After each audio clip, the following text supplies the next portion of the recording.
Hello there, welcome back.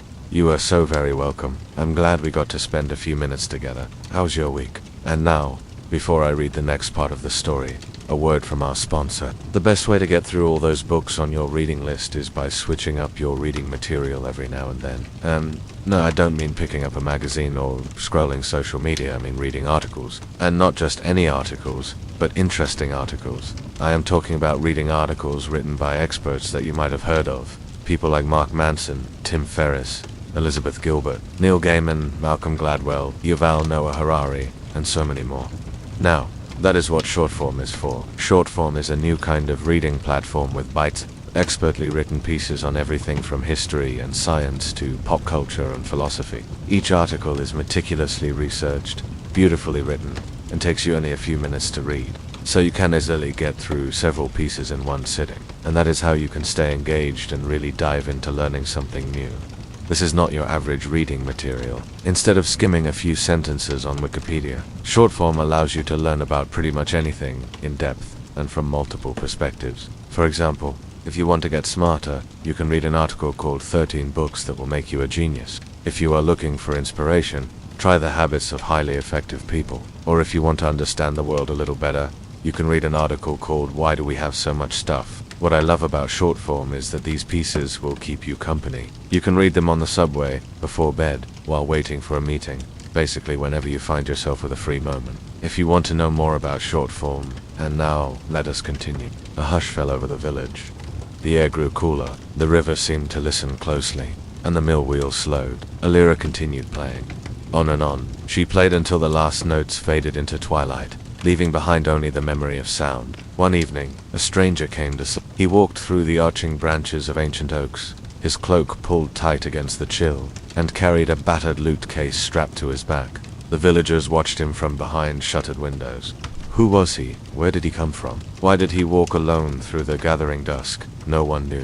But they whispered and pointed until the stranger passed beneath the shadow of the castle and disappeared from view. Later that night, Alira was playing her usual song, but as her bow flew across the strings, a new note rose above the whisper of the wind. It was faint, hesitant, like a bird testing its wings. It was a song of sadness, of loss, of longing for something far away. As the song swirled through the valleys, the stranger paused in his journey. Beneath the cold, watchful eyes of the moon, he lifted his head and listened. When the last note hung in the air and faded away, the stranger smiled, a sad smile. Then he took a step forward, and then another, and suddenly he was running deeper and deeper into the heart of the forest. He chased the echo of the song until he came upon the edge of the meadow where the castle stood. He climbed the hill path, his boots ringing on the stone steps.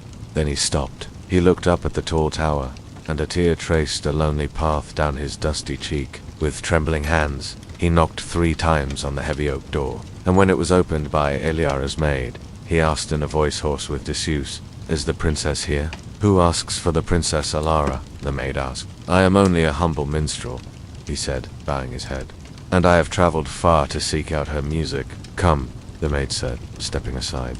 "You may speak with her yourself." When Alira saw the minstrel standing in her room, she sensed his sadness, so she gestured for him to wait. Then she picked up her violin, bowed her head, and began to play. As the mournful strains of her music filled the room, the minstrel wept. He wept for a lost love, for a song unsung, for a dream that died before it flew. And as he wept, something inside him healed. When Alira finished her song, the minstrel told her of his travels and of his sadness, and he asked if he might stay in the kingdom for a time, if he might wander in the fields and gather wildflowers for the grave he hoped to tend. Alira listened with her head bowed, and when he was done, she placed her hand on the minstrel's lute. He flinched, surprised by her touch, and she looked up at him, her eyes shining with understanding. She led him to the window and showed him the hills and dales of Solomira, the babbling brooks and sleeping farmlands, and the distant sea where it met the sky. Then she nodded toward the door. He understood and went down the tower, down the castle, down the hill, and into the whispering woods. The next morning, the minstrel returned to the tower with a crown of woven branches. Inside, he found Alira practicing her song, and when she saw the wildflowers tucked behind her ear, she smiled, a rare and beautiful thing. From then on, the minstrel visited Alira every evening. Sometimes he would bring her songs to play, sometimes he would share stories of faraway lands.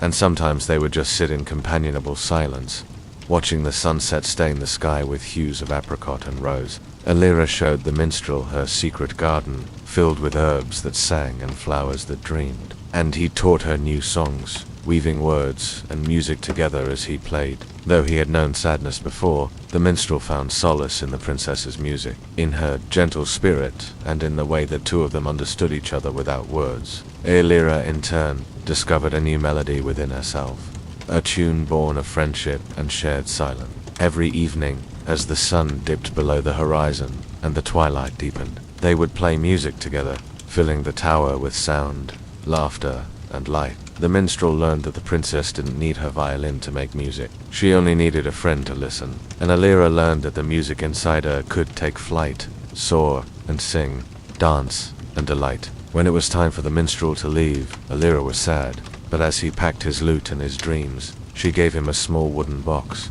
smooth and unadorned, except for a single silver star carved on the lid. "Open it only when you are very far from here," she said, "and when you need my song most." When the minstrel had gone and the box was safely hidden, Alira continued playing her music every evening, and though the nights were sometimes long and lonely, she found comfort in the memories of her friend and the promise of his return.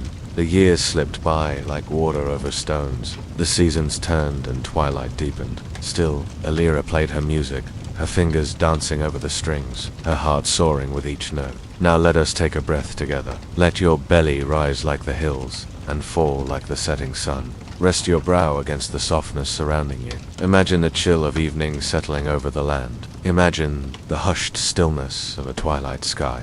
Imagine a princess playing her music to the wind, the trees, and the world holding its breath. Inhale and exhale." Now if you would like to pause here for a moment, feel the support of the earth beneath you.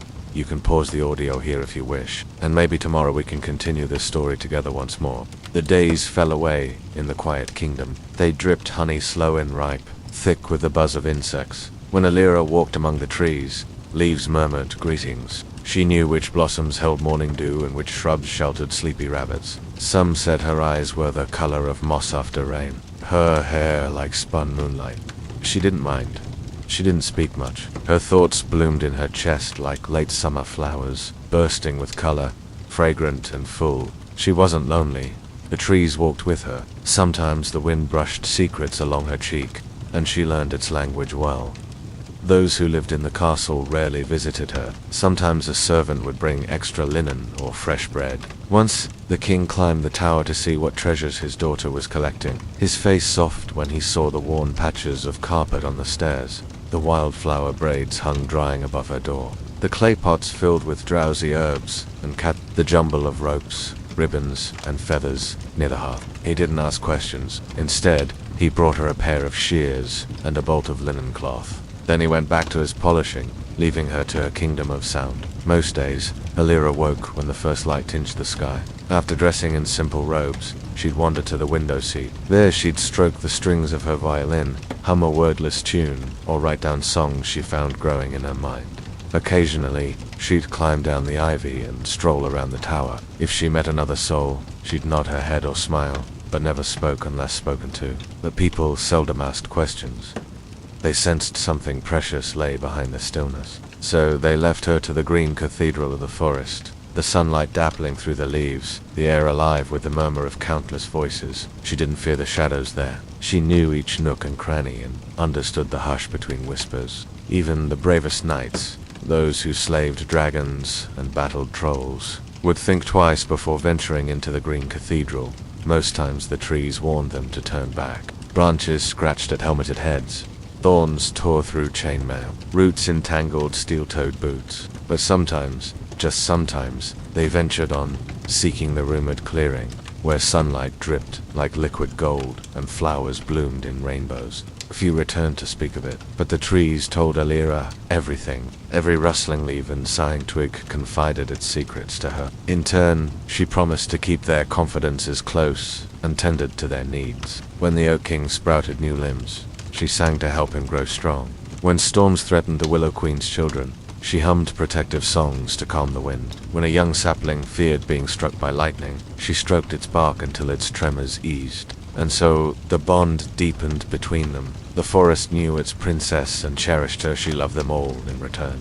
That love flowed in her veins like sap, and in the evenings, when she played, she wove it into music. Notes that climbed and soared, danced and shimmered, floated and lingered. Music that carried on breezes and took root in fertile hearts. Now, close your eyes. Let your muscles soften, sink into the earth beneath you. Become one with the ancient stones of the castle, with the gnarled roots of the Oak King. Feel yourself expand into the hushed chambers of the quiet kingdom, into sunlit glades where flowers lean toward rainbows and the wind plays hide and seek among the trees. Inhale deeply, letting go of the world beyond these walls, beyond this story. Exhale, and let the melody flow through you. Don't strain to hear the notes. Let them fill you like light, like laughter, like life. Rest. Let the music cradle you. Asleep. They say nothing lasts forever. Kingdoms fall, mountains crumble, stars burn out, even memories fade. But some things endure, rooted deep in the earth, woven into the fabric of the world itself. And this tale is one of those. Listen closely now, for the final chapter has begun. Somewhere beyond the green cathedral, somewhere in the hush of twilight, a new sound is stirring. At first, it's barely audible, like a bird testing its wings before the dawn. But with every sunrise, it grows stronger, louder, more insistent. A single note, clear and unwavering, rising above the rustle of leaves and gurgling of brooks. As Alira walks among the trees, she hears it too. A questioning tilt of her head, a fleeting frown. She doesn't stop to search for the source of the sound. She doesn't need to. The trees whisper to her, and when the branches part to reveal a weathered archway hidden within the ivy, she knows what lies beyond. She climbs the vine-covered stones, each step sure and graceful. When she reaches the top, she pauses. Before her unfolds a clearing bathed in golden light. At its center stands a lone oak, its branches reaching toward the heavens like supplicating arms. Beneath its sheltering boughs, a group of musicians waits, each playing a different instrument, a harp, a flute, a drum. Their faces are veiled, their features obscured, but their music pours forth, resonating with the ancient magic of the world. As Alira watches, mesmerized, the music swells, growing in volume, in intensity, until it seems to consume the clearing entirely. The notes twist and intertwine, forming a vortex of sound that beckons to her like a siren's call. Without hesitation, Alira draws her bow across the strings of her violin and joins their symphony. As her notes mingle with theirs, the music reaches a fever pitch, cascading over the landscape in waves of pure sound. The musicians play on, oblivious to everything except the music. The animals have fled, the birds have fallen silent, and the very trees seem to cower before the sheer power of the music. As the final notes fade away, leaving behind a ringing silence, the musicians lower their instruments, their veils falling away to reveal their faces. They are young, barely older than Alira, yet their eyes hold an ancient wisdom that belies their years. "We've been waiting for you," says the harpist, her voice echoing with otherworldly resonance. "You are the missing note," adds the flutist, stepping forward. "The last piece of the puzzle," murmurs the drummer, her gaze intense. Together, they explain that they are the weavers, beings of pure sound, whose duty it is to maintain the harmony of the world. They've come to take Alira to the still center, a place of profound silence located at the very heart of existence, where music is born and where the threads of reality are woven together. With a heavy heart, Alira bids farewell to the forest, knowing she may never return. The weavers guide her through a labyrinth of paths and passages, each one resonating with their footsteps. Finally, they lead her to a vast cavern, veiled in ethereal mist. Here is the still center. The zither player breathes, awe in their voice.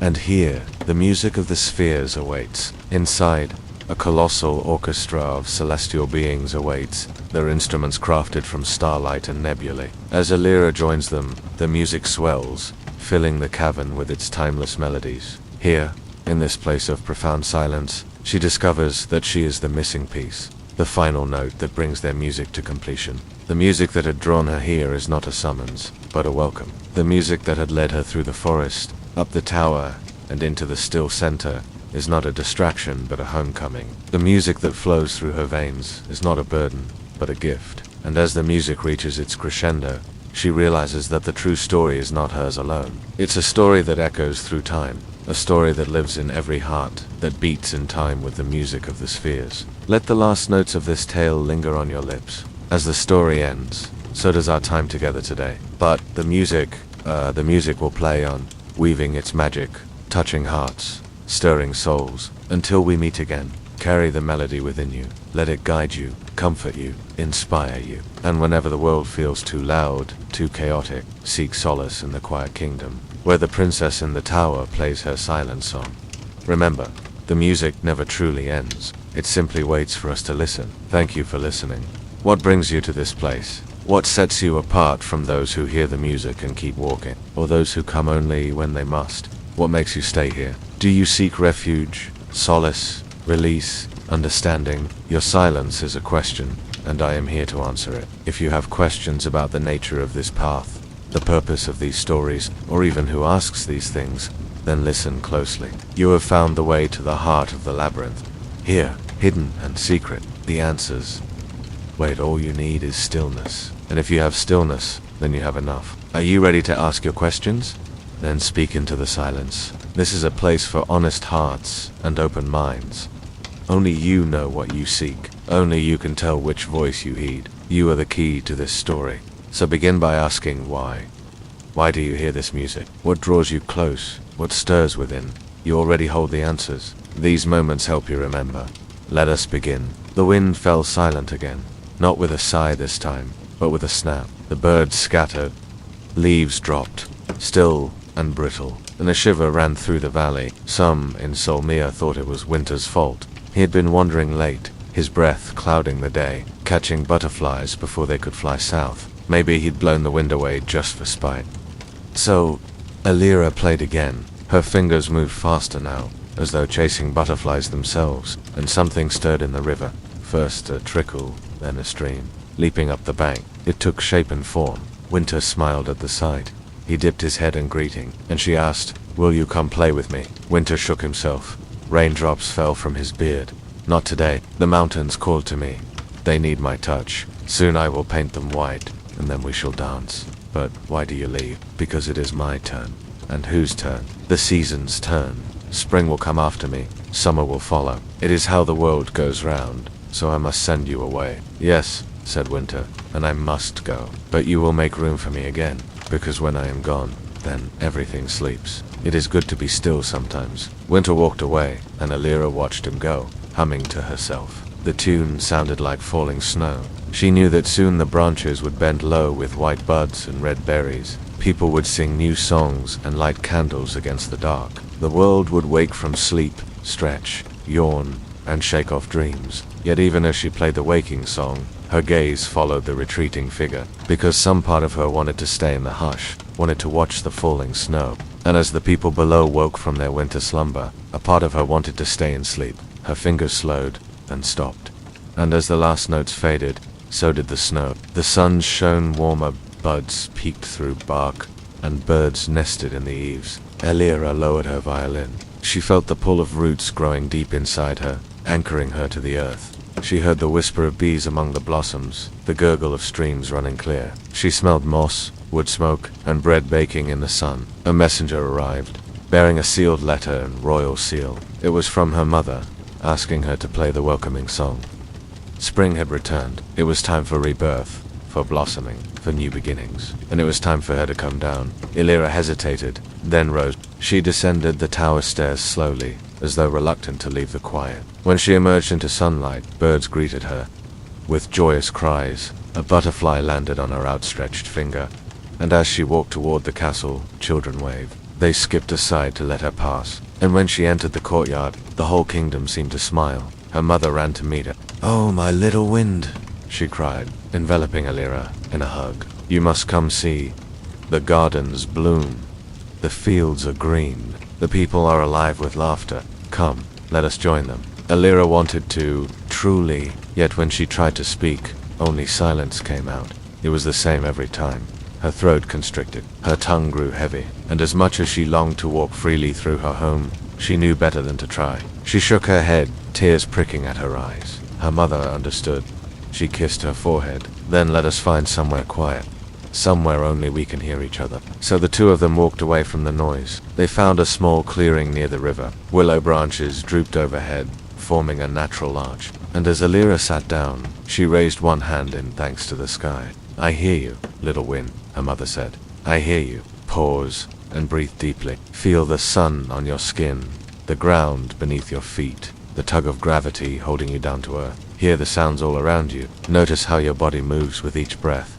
Just this moment, suspended in time. As we continue the story, I want you to do an exercise. Every time you hear a question posed, take a moment to answer it for yourself. It doesn't matter what anyone else says. This is your story, so discover it. Speak your truth. Who are you here? Let your response blossom like the spring. The queen sat beside her daughter. They did not speak, not at first. The queen hummed softly, and after a while, she said, "Do you want to hear a story?" Alira answered, tilting her head. About the first music, the queen smiled. Long ago, before time was counted, there were no sounds in the world. Nothing moved. Everything waited. Then came the music, and the world began to spin. Where did it come from? From nothing and everything. From the heart of silence it grew. The queen paused, letting the words sink in. Music is older than the stars, younger than moonbeams. It lives inside us, and it sings through us. It has always been here. You just have to listen. She put a hand over her heart and closed her eyes. Can I? Alira whispered. Of course. The queen touched her daughter's head. Remember, child, the music is never silent. Sometimes we just forget the song. She hummed again. A single note, then After a while, Alira joined her, adding a harmony. Though she couldn't feel the vibrations in her bones, she trusted her mother's guidance. She breathed the melody and tasted it on her lips. And when the queen opened her eyes, she saw a flicker of understanding there. Alira had found the song within her. This is a meditation inspired by a piece of art. If you'd like to see it, it will be available soon. If you've never meditated with me before, welcome. My name is Anonymous. I hope you find some peace here. And if this is our first time meeting, let me offer you this. I am a fellow traveler on the path of seeking and finding inner stillness. Let's begin. You're here in this space, safe and held. And as you breathe in, you expand into this moment. Breathe out and release any tension you might be holding in your shoulders, your jaw, your eyes. Allow yourself to melt into this cushion or chair or bed where you are. Feel how the ground beneath you supports you, how the air refreshes you. You're doing so well. Just stay here with me. Let everything soften again. Your forehead, your jaw, your fingers. There's no need to hold anything right now. Let your breath slow to match the story, and let the story stretch like golden thread across the loom of your thoughts. Imagine you are winding that thread carefully, making sure each strand is smooth and whole. This is a tale from long ago in a place called Long After the Storm Broke. The streets were quiet, not from fear, but from the deep stillness that follows healing. Like a deep sigh after tears, a hush not of sorrow, but of reverence.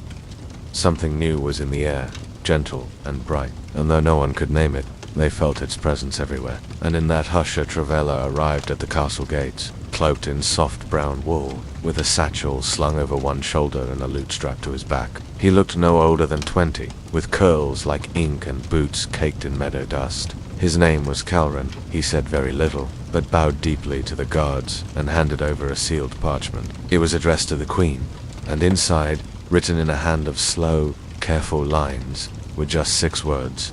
I have no song. May I listen? The queen, ever-wise, sensed something different in this and when she met Calren in the garden court, she did not ask where he came from, only why he had come. He looked down at the lute on his back, then whispered, I lost my voice in a dream. The notes fell out one by one, but last night, something returned, and I followed it. The queen nodded slowly, and without another word, she summoned her daughter. Alira stepped barefoot onto the moss-covered stones of the courtyard. She wore a simple grey dress, and her silver-threaded braid caught the sun. The feathers still rested near her crown like forgotten wings.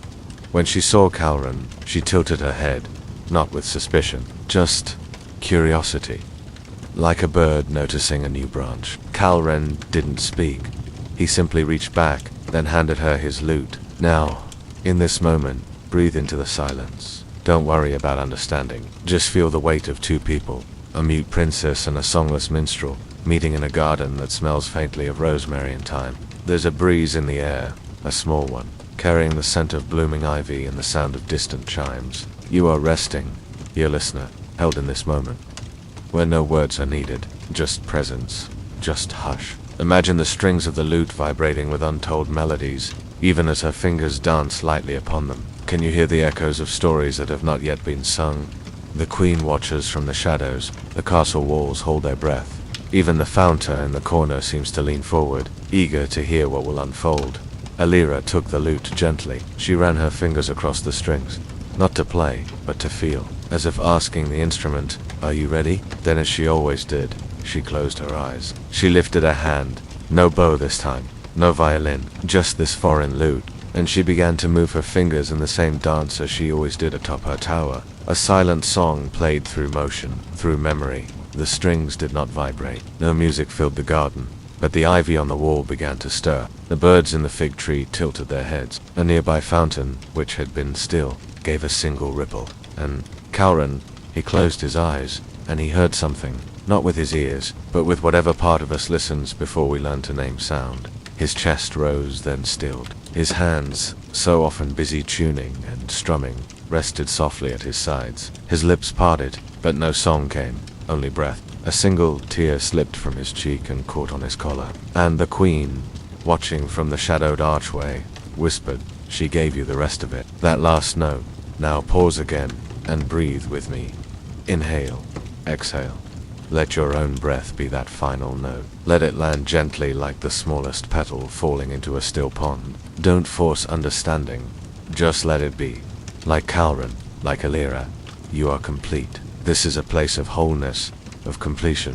No need to rush. Let the garden be your teacher. Let the lute sing its silent song. Let the strings echo the music within you. Sometimes the deepest listening comes not from the ears, but from here, from this open space between the notes. From the hush before the music starts. Imagine it. You are breathing that music, breathing that hush.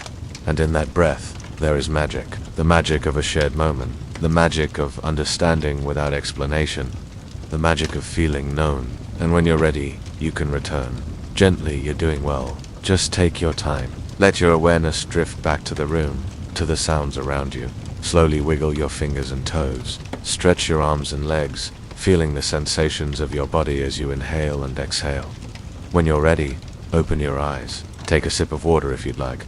And remember, you are always welcome here. Whenever you need a moment, a minute, an hour, just close your eyes and come back to this place. We'll sit together in the garden until it's time to go. After that morning, Calran stayed at the castle. He did not play, not yet. Instead, he spent his days in the orchard, listening to leaves or walking the halls, barefoot. And each evening when Alira stepped onto her balcony, he would be there in the garden below, sitting quietly, waiting. And when she raised her silent violin, he would close his eyes and listen, not for melody, but for stillness, for the sacred pause between breath and sleep, where the true music lives. You're resting so well.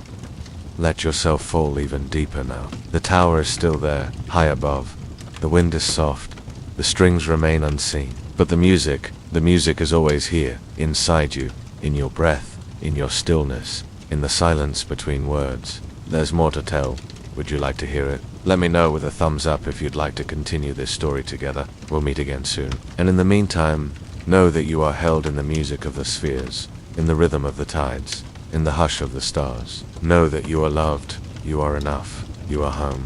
Thank you for listening, and may you find music in every moment. This piece was inspired by an amazing writing prompt from Writing Excuses. I don't usually write to prompts, but this one landed.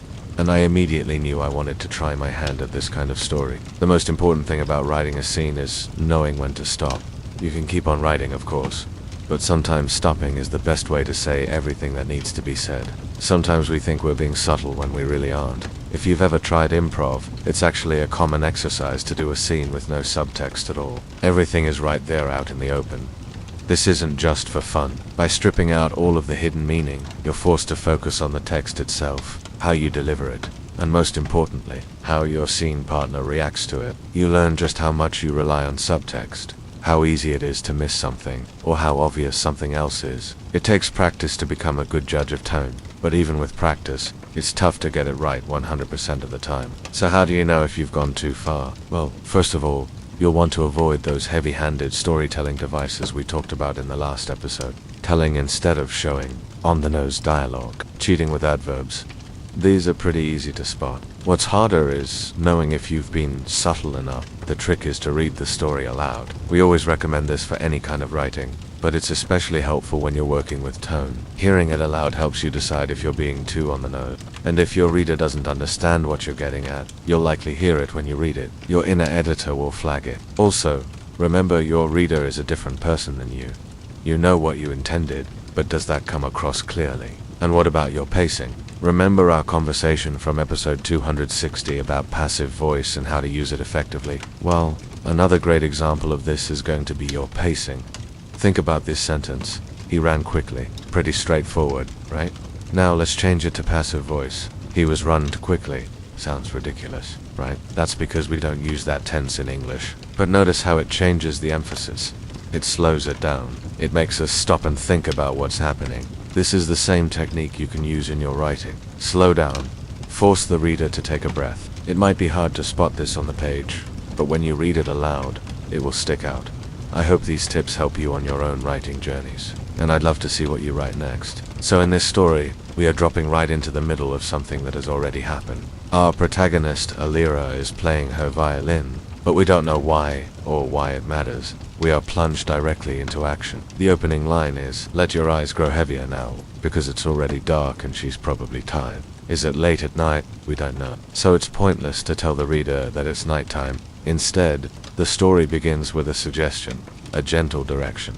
It's a kind of stage direction, but one aimed at the reader. The story invites us to slow down, to close our eyes even. And so, naturally, our expectations shift. We ease into this place, this mood. This is one of the biggest benefits of reading stories aloud. By speaking these words, you get to enact that direction. You literally make your reader take a deep breath along with you. It gives you a chance to set the scene without telling. Now, some readers might resist this. They might want more information, more clarity. But the truth is, the quieter a story is, the more important it is to meet the reader where they are, to grab their attention and guide them into the story. I think of it like baking a cake. For example, if you put in chocolate chips, then you're going to assume your reader likes chocolate. If you're making a savory dish though, you wouldn't put chocolate in unless you knew your audience liked it. But even a great cake falls flat if you don't give it enough time to rise. Same thing with a quiet story.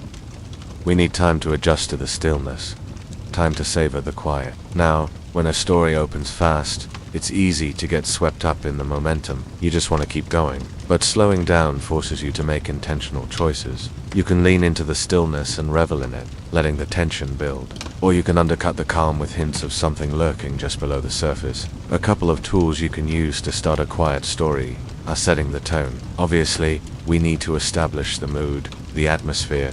Is it peaceful, tense, mysterious? The best way to do this is with sensory details. We don't want to overload the reader with too many details, but just enough to create the right feel. This also applies to pacing. How fast does the story move? Does it flow quickly like a fast river, or does it move slower like a glacier? You can also create a sense of anticipation by hinting at conflict or tension. Just a little foreshadowing can go a long way. Show us something out of place, a detail that doesn't seem to fit. The overall effect is that the reader feels something's coming. They can sense it in their bones, but they don't quite know what it is. And finally, let your characters take the lead. Let their actions and thoughts drive the story forward. How do they react to the events around them? How do they interact with the world? This is a great way to immerse the reader in the story. But remember, less is more. When you start a story quietly, it's tempting to pile on the details, to cram in as much as you can. But resist the urge. Trust your reader to fill in the blanks. Give them room to imagine.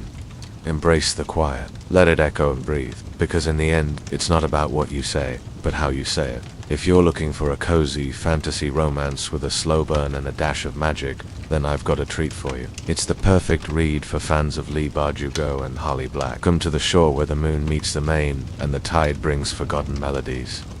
Here the waves whisper secrets, and here you may tell me all the stories the silence has spun in your soul. Do you remember, little ones, that faraway land of Solamira? Come closer. The fire is warm. Let me tell you about a girl who became a song. Long ago, the world hummed with music. Melodies flowed through fields and over mountains. Rivers sang as they rushed to the sea. and every living thing joined the chorus until the very stones trembled with song. But then, in the land of Salimia, a princess was born whose name was Elira. She grew to be a vision of grace and kindness and light, but from her birth an ominous hush fell upon the kingdom. Birds hid their beaks, flowers wilted before they bloomed, and a chill settled in the hearts of all who knew her. For little Elira could not bring forth a note, no lullaby on her lips, no hymn to greet the dawn, and so a fearsome curse hung over the land. Until a song is spun from silence, Solimera will never know peace. And as the years passed and the princess grew, the king and queen grew desperate. First, they summoned bards and minstrels from distant realms, offering them mountains of gold to weave a melody for their child. But each failed, for the princess's silence was a vast and hollow echo. Then they called upon alchemists and enchanters, who brewed strange potions and cast curious spells. But each failed too, for silence is a stubborn magic and cannot be forced. Finally, the king and queen went to the Oracle of Whispering Pines, cloaked in mist and mystery, but even she could offer no help. Only this: a song will rise where least expected, born of quiet and spun of gold. But what does that mean? Thought the king and queen. What does that mean? Now, closer, my little dear. Lean in and listen, for it's dangerous to dwell on such mysteries, especially when shadows grow long and night creeps near. And soon after, when the first stars were beginning to glimmer and the owl's call echoed through the trees, the king and queen sat beside their daughter's bed. They told her of all the wondrous music that lived in the world, hoping to stir some melody in her heart. But when they fell silent, all they heard was the ticking of the clock and the fluttering of their own voices, echoes fading into the dusk. And that's when Elira lifted her head. She gazed at the glowing embers of the hearth and said, "I think I'd like to hear a song." "Oh, darling," cried the queen, reaching for her. "We thought you couldn't possibly, but if you wish, we'll send for the finest musicians, the very best storytellers in the land." "No, not that kind of song," said the princess quietly. "Something else, something different." The king and queen exchanged glances. Could she really want? Dare she want to hear? The old tales, those ancient lullabies nearly lost to time. They told her of golden harps and silver flutes, of dancing lights and echoing drums, of voices that rose and fell like the tide. But as they spoke, the princess's face grew sadder still. When they stopped, she said softly, "Then maybe I won't ever hear that song." And as she drifted to sleep, the king and queen could not help but wonder if their daughter was cursed, not to speak music, but to seek the very source of its magic. For deep in the silent woods, beyond the whispering pines, there lived an enigmatic minstrel named Calren. He roamed the forest paths, a solitary figure cloaked in twilight hues, his harp strung with gossamer threads that hummed with untold melodies. Some said he was a fey creature sprung from moonlight and shadow. Others claimed he was the last of an ancient order, sworn to guard the fading echoes of creation. What is true, little listeners, is that when Elara awoke from her slumber that day, she asked only to see the mysterious Now, imagine, if you will, the hush of the silent woods, moss carpeting the forest floor, dappled sunlight filtering through the leaves, the murmur of a hidden stream, a lone wolf's mournful call. And here he is, Calren, leaning against an ancient oak. His eyes are closed, his brow furrowed in concentration, as if listening to a sound just beyond hearing. Then, when he opens his eyes, they gleam with an otherworldly light. So the princess set out into the woods, accompanied by her parents and a handful of guards. Days turned into weeks, and still they found no trace of the elusive Just when hope began to fade, the royal party stumbled upon a clearing bathed in ethereal light. And there, seated beneath a willow tree, was Calren. The moment he saw Princess Elira, he rose, and in that instant, a profound hush fell upon the clearing, and without a word, he gestured for her to sit beside him on a nearby stone. Then, as if weaving starlight and dreams, he began to play. His harp sang of ancient echoes and celestial spheres. His melody wove tales of starlight and seashell whispered. It resonated with the very essence of Elira's being, stirring something deep within her soul. And as the notes danced upon the air, she felt a transformation taking place within her heart. Now, close your eyes, little ones, and let the music wash over you. Feel the vibration in your chest, the resonance in your bones. Envision the princess enveloped by the melody, her spirit soaring with each chord, her very essence blending with the symphony. And when the final note faded away, leaving behind an echoing silence, something extraordinary occurred. With a gentle touch, Calron removed a single string from his harp and presented it to Princess Alara. "Play, little princess," he whispered, his voice like the rustling of leaves, "and let your silence sing." Hesitantly, she took the string and discovered she could make it vibrate with her fingers, producing a clear, resonant note. Overjoyed, she continued to experiment, finding she could create harmonies with just a few strings. Her music swelled, cascading through the clearing like a waterfall of sound, filling the forest with a melody both haunting and beautiful. In the heart of Selemira, the townspeople paused in their daily activities, their faces turning towards the distant woods as if drawn by an invisible force. As Alira played, the music flowed from her fingertips, weaving magic in the air. It mended broken branches and coaxed shy blossoms to unfurl their petals. It calmed a raging brook and guided lost travelers back to the path. And as the final notes echoed through the trees, a profound hush fell over the land, broken only by the soft murmur of awestruck whispers. "Little ones, do you hear those whispers? Can you feel the magic woven into the very fabric of the woods?" Imagine the sight: the princess of Selemia, hair flowing in the gentle breeze, eyes shining with newfound purpose, standing tall as her music weaves its enchantment. And beside her, the mysterious minstrel, a hint of a smile gracing his lips as he watches her melody take flight. Then, hand in hand, the princess and the minstrel walked back to As they approached the castle, the townspeople gathered, their faces etched with anticipation. When Alira began to play, the music cascaded over the crowd, washing away their worries and filling their hearts with a profound sense of peace. From that day forward, Alira and Calron played together every night, their music echoing throughout the land. The princess's compositions resonated with the deepest emotions of the people, touching their hearts and igniting their spirit. The curse was broken, the silence transformed into a symphony, and Selemia basked in the golden age of harmony, where the princess and the minstrel ruled with music, reminding everyone that sometimes the most enchanting melodies are born from the quietest of beginnings. And that's the end of our tale today, my little dreamers. Did you enjoy our journey to Selemira? Will you remember the princess and the minstrel? Oh yes, you will. For their music lives on in your heartstrings, just waiting for the next adventure to begin. Until then, keep listening to the whispers of the world, for magic dances in the silence, waiting for you to find it.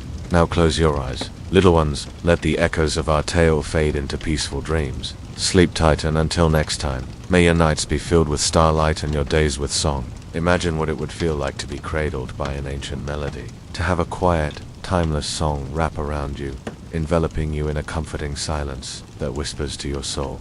Imagine feeling grounded and at peace, realizing that you're part of something bigger than your thoughts, louder than the silence between words, and deeper than any dream. This is the embrace of Phalo. It's about recognizing that within the grand symphony of existence, our individual stories intertwine, blending together to create a harmonious whole. It is about embracing the quiet wisdom that permeates all things, and finding strength in the moments when words fail and silence speaks volumes. As you continue this practice, notice how the energy shifts around you. The room seems to grow quieter, not in an empty way, but filled with a peaceful hush. Your senses may sharpen, feeling the subtle vibrations of the world around you. You might feel a deep sense of connection to everything in this space and outside of it. And here's the most beautiful part. Imagine that this feeling isn't just around you, but also within you. Envision a melody echoing in the chambers of your heart, resonating with the rhythm of your breath. It's a song that has always been yours, waiting to be recognized. Now, allow yourself to become more aware of the presence of this melody within you. Feel how it aligns with the beat of your heart, synchronizing your inner rhythm with the harmony of the universe. It's like discovering a forgotten language that speaks directly to your soul. As you internalize this rhythm, you might experience a profound sense of grounding, as if you're anchored to something eternal and unwavering. This is the essence of Philo.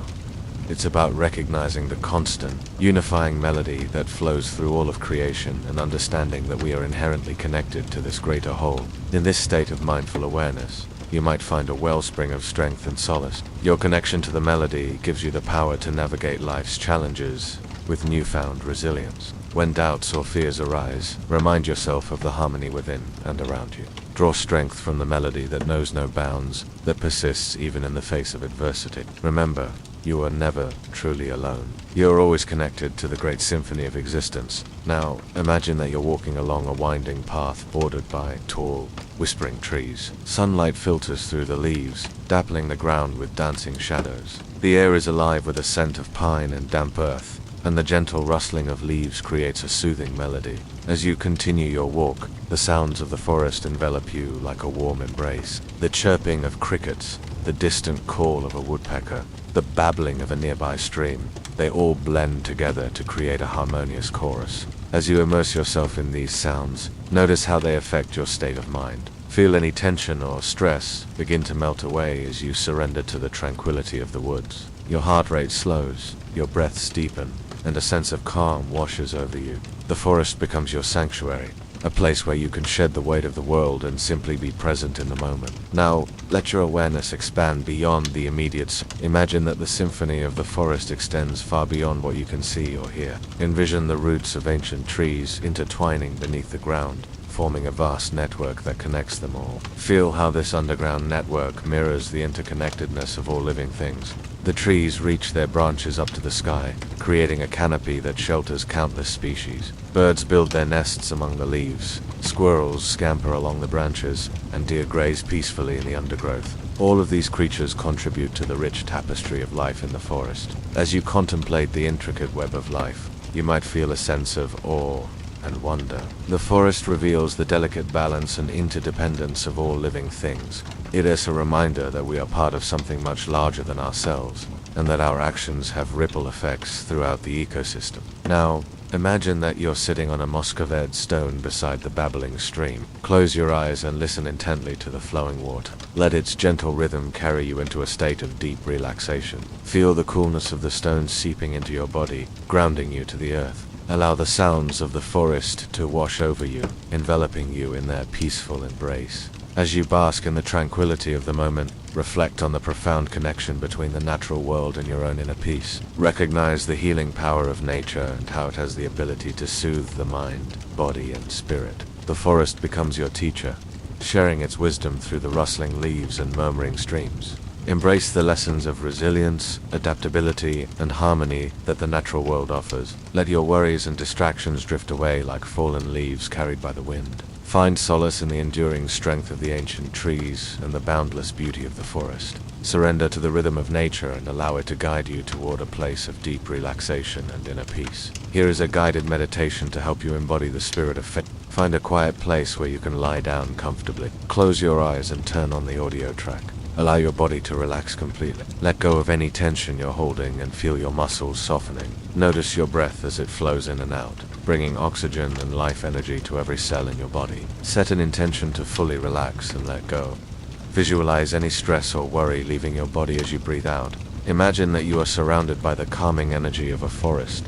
Feel the tall trees supporting and protecting you. Hear the soothing sounds of birds and flowing water all around you. Sense the soft earth beneath you, connecting you to the natural world. Allow yourself to fully immerse in this peaceful environment. As you relax further, bring to mind any areas of tension or discomfort. Picture them as heavy stones. Let go of those stones, releasing them from your body and allowing them to dissolve into the calming energy of the forest. Visualize that you are connected to the ancient wisdom of the trees. Draw strength and stability from their roots that run deep within the earth. Feel how their branches reaching towards the sky bring you a sense of freedom and openness. Breathe in the fresh, crisp air that revitalizes your body and mind. Notice how each breath fills you with peace and tranquility. Visualize the sun's warm rays enveloping you in a nurturing embrace. Feel how its healing light penetrates your body, soothing any remaining discomfort. Allow yourself to bask in this feeling of complete relaxation and rejuvenation. When you're ready, gently bring your awareness back to yourself. Take a few deep breaths, noticing the sensations in your body. Slowly open your eyes and take a moment to appreciate the peaceful energy that now surrounds you. Carry this feeling of calmness with you as you go about your day. May it serve as a reminder of the healing power of nature and the importance of self. Nurture this sense of well-being and share it with others whenever you can. We've come to the last scene in our journey through the book. We're going to finish it together. Now, close your eyes. Imagine the inside of a great hall. Sunlight streaming through tall windows, dusty moats, dancing. Ahead, an arched doorway frames more light and shadow. Beside it, a single wooden door set slightly ajar. To the side, a low table holds a silver tray with 2 cups.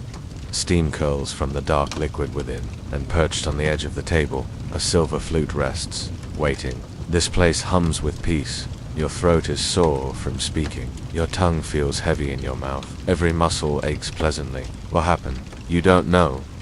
And then you remember. You ran. You fled the burning city with the Princess Mare at your heels, chased by nightmares on wings of fire. Then the woods, then the field of white stones, then the Tower of Sleep, and somehow in between, you found this place. You remember resting, drinking deep, filling your lungs with quiet and placing your hand upon the worn surface of the flute. So breathe now, deeper than before. Let the weight of the day slip off your shoulders.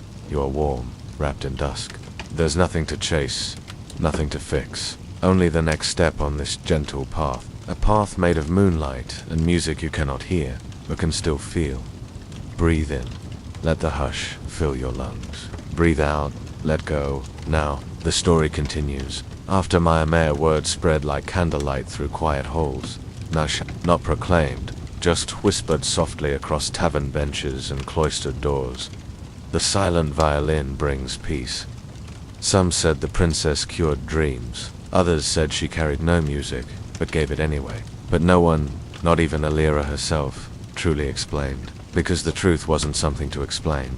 It was something to feel. Like the chill before snow, or the warmth of someone brushing your hair back with care. They traveled onward Alira and Kalren, through hills dotted with heather and villagers wrapped in sleep. Each place met them not with trumpets or torches, but with hope. Small, quiet, earnest hope. A weaver in one town gave Alira a cloak, stitched with thread dipped in lavender oil, so her presence would smell like calm before a storm. A boy offered a bird's feather, saying, "It fell while I was dreaming. I want you to have it." Everywhere they went, the violin remained silent. Yet the silence deepened, and it brought rest where it passed.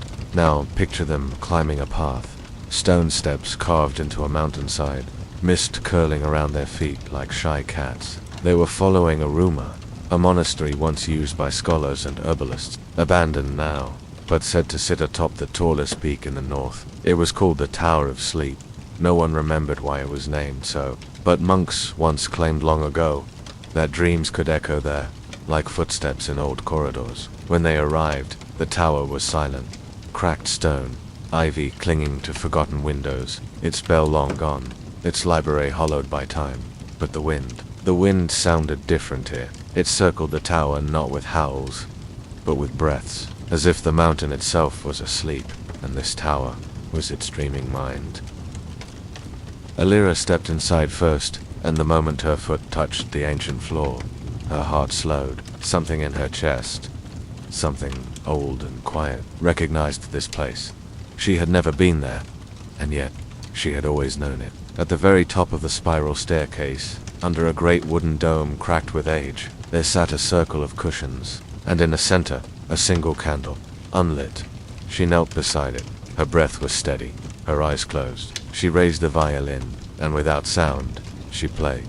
Now listen, not with your ears, but with your chest, your ribs, your breath. There is a note so soft, it becomes a feeling instead of a sound. That's what echoed through the Tower of Sleep. Kalren watched, tears silent on his cheek. Not because it was sad, not because it was joyful, but because, in that moment, every wound he'd ever carried felt held. As if the tower, the wind, and the princess herself had wrapped his spirit in soft wool and whispered, "You've done enough. Rest now." Word of the tower began to spread, slowly, like morning light on frost. And travelers made pilgrimages, not for spectacle, not for healing, but for sleep. True sleep, the kind that feels like returning home. Inhale deeply. Imagine sitting in the Tower of Sleep, the wind circling the dome, the floor warm beneath your palms, the scent of lavender and old wood. Alira sits in the center, violin in her lap, eyes closed, and though no music fills the air, you feel yourself letting go of the ache in your shoulders, of the noise in your thoughts, of the sharpness behind your eyes. You are safe. You are still. You are being carried not by hands, but by quiet. The kind that was once sacred. The kind whispered in the halls of forgotten temples. The kind that lives at the bottom of deep wells and the tops of tall towers. Now exhale slowly. Just be aware of your breath. Feel the muscles in your stomach rise and fall. Notice the quiet spaces between each inhale and exhale, and imagine this moment stretches on forever. You are weightless, your limbs far away. You're free of gravity, of cares, of worries. Only the hush remains. Only the peace persists. And when you're ready, you may open your eyes. Well, we've come to the end. Let's talk about what you experienced in this guided meditation. How did you feel during those scenes? Did you get the sense that the story wanted to protect you? Did you find yourself caring for the characters? If you enjoyed this audio experience, please consider sharing it with others. Your support means everything. Take care. Start your day. Before we part ways again, I need you to do 3 very important things. Promise me you'll listen to the end. 3. Give this video a thumbs up and share it with a friend, so we can keep making these videos together. 2. Make sure your notifications are on, so you never miss one of our uploads. And 1, if you haven't already, please subscribe. So many dreamers are joining us and becoming part of our community, and I hope you'll consider subscribing. Settle once more. Dear dreamer, let your body grow still, like a candle just after the flame has been gently blown out. You are warm, safe, and ready to float deeper into the folds of night. There is no hurry, only hush, only soft winds and slow thoughts. Our story drifts onward now. It was after the tower, on a road wreathed in morning fog, that Alira and Calrin came across a cart stranded in the mud. The wheels were sunken deep into the earth, the horse too tired to pull, and beside it, sitting cross-legged on a damp patch of grass, was a girl with her hands cupped around a delicate, broken object, a music box. Its carvings were intricate, its wood stained with time, but the crank no longer turned, and when it did, the sound it made was brittle, like frost beneath fragile leaves. The girl looked up as Alira approached. "I don't want it fixed," she said gently. "I just want to remember how it used to sound." Her name was Leora. Her parents were tinkers, traveling from town to town. She told them how, as a child, she would fall asleep each night to the soft melody of the box. How it reminded her of a lullaby her mother sang about stars that could only be seen with your eyes closed. But her mother had passed, and the melody had faded from her memory. Only the broken box remained, a relic of a tune she could no longer hear. Alira listened, not with her ears, but with a quiet inside her. Then she held the violin close. She didn't raise it to her shoulder. She didn't move the bow. She just held it and closed her eyes. Leora did the same. And in the stillness that followed, something incredible happened. She remembered, not the notes, not exactly, but the feeling of soft sheets tucked beneath her chin, of candlelight flickering on the ceiling, of her mother's voice, low and sweet, humming in a rhythm slower than breath. Her eyes welled. She laughed through her tears. "It wasn't the music I forgot," she whispered. "It was how it made me feel." And that feeling, that warmth, that safety, returned like a gentle tide. Calrin later said it was the first time he truly understood what Alira's music did. It didn't fix what was broken. It didn't fill empty places. It reminded people that they had once been whole, and that the memory of wholeness was enough to begin healing. That night, Leora and her family made camp beside the road. They lit a small fire and shared warm berry bread. Alira said nothing, but when she looked at the stars, she imagined the notes of that forgotten lullaby still drifting somewhere above them.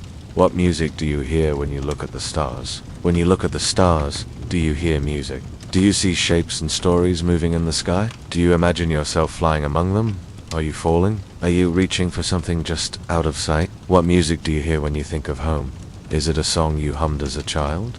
Is it a tune that makes you want to dance? Is it the echo of laughter on a porch swing? The creak of an old rocking chair? The clatter of dishes after supper? The murmur of voices saying goodnight? Is it a song that plays on a piano in the corner, even though nobody's playing it? What music do you hear when you think of a special place? Is it the rush of a waterfall? The chirp of crickets in a meadow? The crash of waves on a shore? The hoot of an owl? The cry of gulls? The murmur of leaves in a whispering wood? Is it the distant strum of a guitar, carried on the breeze, a melody without an end? What music do you hear when you think of joy? When you think of loss? When you think of love? When you think of peace? What music do you hear when you think of the universe? How does it sound? Hush. Can you hear it? If you listen closely, can you hear the music within you? Some of us are better at listening to the music outside ourselves. We find songs on the radio or on the breeze, in the trees or in the stream. Some of us are better at making music. We write the songs we hear in our heads, play them on the piano or on the harp. sing them to the moon. But most of us, sometimes we hear the music, but it's very quiet. Sometimes it seems like it's just beyond our hearing, like a half-remembered dream. How do you listen for the music inside yourself when it's so quiet? How do you make room for it when there's so much noise in your head? How do you bring it back when you can't quite remember the tune? You can start by breathing. Inhale the quiet. Let it spread through your chest like sunlight. Exhale the noise. Watch it float away like clouds. You can start by closing your eyes. Imagine you're in a field of tall grass, where the wind whispers secrets only you can hear. Imagine you're floating on a cloud, watching the world from far above. Imagine you're lying beneath the stars, tracing constellations with your finger. You can start by letting go. Let go of the words you want to say. Let go of the plans you're making. Let go of the worries you've been holding. Let go of the need to understand. Understanding isn't always necessary. Acceptance often is. Accept that you might not hear the music today. Accept that it might not be the kind of music you were expecting. Accept that it's okay if you can't quite remember the tune. Accepting where you are is the best way to get where you want to be. Accepting yourself is the best way to find who you are. Accepting others is the best way to find who you can be. Oh, little dreamers, it's time to wake. Time to greet the sun. Time to open your eyes and let the light in. Take all the quiet with you. Keep it in your heart. Hold it in your hands like a bird. Feel its wings beat against your palms. Don't squeeze too tight. Just hold it there for a moment until it settles, until it sings. Then let it go. The music will still be there. Inside you, around you, everywhere. All you have to do is listen. Now, little dreamers, before we part ways again, I need you to do 3 very important things. Promise me you'll listen to the end. 3. Give this video a thumbs up and share it with a friend, so we can keep making these videos together. 2. Make sure your notifications are on, so you never miss one of our uploads. And 1. If you haven't already, please subscribe. So many dreamers are joining us and becoming part of our community, and I hope you'll consider subscribing too. Thank you for listening. Thank you for dreaming with us. See you next time. Settle now. Let every part of you, from your fingertips to your toes, sink like a stone through warm honey. Safe and without rush. Your thoughts may drift like petals on a slow river, but that is okay. They do not need to be still, only gentle. Now, we bring our story softly to its final resting place. This is the last time we will look at the stars together for a little while, my love. But do not fear the darkness. Do not fear the lonely hours ahead. Let me tell you why. In a kingdom tucked between whispering woods and mountains capped with ancient snow, lived a princess named Elira. She was known throughout the land for her quiet ways and nimble fingers, not because she was clumsy or unloved, but because she spent her days weaving stories from light, air, and water. With a flick of her wrist, she could coax laughter from clouds, turn fallen leaves to brilliant gold, or still a babbling brook to hear a secret. Yet none of these things brought her peace, for though her touch was blessed, she felt only a hollow ache within. She saw the joy she gave others, the smiles she sparked, the tears of relief she dried, and wondered why her own heart remained so stubbornly untouched. She dreamed of music so haunting, so real, it would break open her chest and set her soul to flight. But no song she knew could match the long, slow ache in her heart, until one day an old woman wandered into the palace gardens where Elira sat listless and lost. The woman wore moss-green robes, and around her neck hung a wooden pendant carved with swirling vines and sleepy eyes. Seeing Elira's crestfallen face, the woman smiled, her eyes crinkling at the corners like crumpled tissue. "You have starlight in your eyes. Ciao," she said, gesturing to the pendant. "Would you like something to fill the space inside?" Elira stared at it, then back at the woman. "Will it help me find my song?" "It depends," the woman replied, her gaze drifting to the sky. "Are you willing to follow wherever the wind takes you? Are you ready to listen for sounds unheard by mortal ears?" Elira thought of the restless music trapped inside her, and her answer was a desperate prayer on her lips. And with that, the woman clipped the pendant to Elira's robe. "Do you feel it?" she asked. Elira took a deep breath, and for the first time, she heard a melody. Faint, flickering, fragile, like a moth to a distant flame. Elira followed its pull. She traveled to sun-dappled glades, where pixies gossiped in rustling leaves, to towering trees that hummed secrets to the clouds, and to sparkling streams that danced with moonbeams and sang of faraway places. Still, the music remained just out of reach, leading her on, beckoning her forth. And after weeks of searching, Elira found herself at the edge of a dense, forbidding forest. Here, gnarled branches clawed at the sky and twisted roots choked the path ahead. Fear pricked at her, but the music beckoned again. Softer now, more urgent, and then the world broke. The trees fell silent. The birds ceased their chatter. Even the rustle of her own skirt seemed deafening in the sudden hush. And as the forest stilled, she heard the music now clear and strong. It called to her from a nearby cave, promising solace, understanding, release.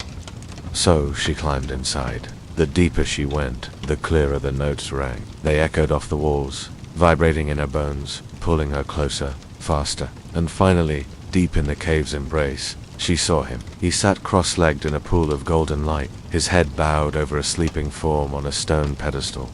Startled, Alira stumbled back. The man lifted his head, revealing a face both beautiful and heartbreaking, framed by hair the color of twilight. His eyes, pools of endless night, held hers, and in them she saw a universe of emotions mirrored back, loneliness, yearning. Then he began to sing, and the very air shimmered with his voice. His song wove tales of starlight and shadow, of laughter and loss, of love and despair. With each note, more memories stirred within her, half-forgotten dreams, hushed whispers from her past. And as the final echoes faded, the truth struck her like a physical blow. This was her song. The melody had been hers all along, woven into the fabric of her being, waiting patiently for her to find her way back to it. And in that moment of realization, everything shifted. Herself, the forest, even the very essence of the song changed. The melody transformed into a cascade of light and color that swirled around her, taking shape, growing brighter until, bam, with a sound like breaking glass, it shattered, scattering shards of sound and fury across the cave. When Alira could see again, she gasped. Before her stood a magnificent silver violin, humming with celestial power. Tears streamed down her face as she reached for it, feeling a profound connection to the instrument, as if it were an extension of her very soul. As her fingers brushed the strings, a surge of energy coursed through her, unlocking a reservoir of power she never knew she possessed. And as she drew the bow across the strings, the cave resonated with the most hauntingly beautiful music Alira had ever heard. It echoed through the forest, through the kingdom, through the very heart of the world, touching every soul with its melancholic strains. People stopped in their tracks, tears streaming down their faces as they swayed to the ethereal tune. They didn't understand the music, but it spoke to them on a deeper level, awakening emotions they didn't know they had. It was a symphony of sorrow, of longing, of love and loss, of joy and despair. It was a testament to the resilience of the human spirit, to its ability to endure and overcome even the darkest of times. And as Alira played, she poured her heart and soul into the music, letting the notes flow through her, carrying away years of pent-up emotions. She played for those who had lost hope, for those who had given up on their dreams, for those who felt forgotten and alone. Her music became a beacon of light in the darkness, a reminder that even in the darkest of nights, the dawn will eventually break. And as the final notes faded away, leaving behind a profound silence, the people emerged from their homes, blinking in the sudden brightness of a new day. They looked at each other, at the world around them, and for the first time in a long time, they truly saw each other, truly saw themselves. They felt seen, and in that moment, something shifted in the kingdom. The people began to heal, to grow, to dream again. Their lives were forever changed by the music of the silver violin. But for Alira, her journey was far from over. She knew that the melody she had found was not just for her, but for everyone who had ever loved and lost, who had ever hoped and dreamed. She realized that her true calling was to share this music with the world, to touch the hearts of all who heard her play. So with the silver violin in hand, she set out on a new adventure, traveling far and wide, playing her music for all who would listen. Wherever she went, her music had a profound impact on those she met. It awakened their souls, stirring memories and emotions they thought long forgotten. Some wept, some laughed, some danced, but all were touched by the magic of her music. And as the years passed, Alira's legend grew, and the tales of her extraordinary violin echoed throughout the land, bringing hope and healing to all who heard its enchanting strains. And now we come to the end of our tale. Our princess has found her song, and now it sings on her lips. What will you do now? First, close your eyes. Breathe deep. Let the silence settle around you like a comforting blanket. There is no need to hold on tight to the story, to the characters, to the magic. Let it drift away on the music's last notes. Hold nothing close, my love. Let go. And now, oh so gently, let your eyelids grow heavy. Rest your forehead against your pillow. Your breath slows. You drift past the stars and the moon, past the whisper of the wind in the trees. You move further and further away from the day, from worry, from strife. Let the music take you. Let the silence hold you. Deeper and deeper, you sink into the soft, yielding embrace of sleep. And as you do, remember the princess who learned to play her song. Remember the melody that echoed in your heart. Remember the magic that unfolded in the silence. And know that just like her, you, too, have a song to sing. You, too, have magic within you. You, too, can find peace in the stillness. Keep this memory close as you drift off to sleep, knowing that whenever the night feels too dark or the path ahead seems unclear, you have the strength, the courage, and the music to guide you through. Sweet dreams, my darling. May your slumber be filled with starlight and song, and may you wake refreshed and ready to play your own melody to the world.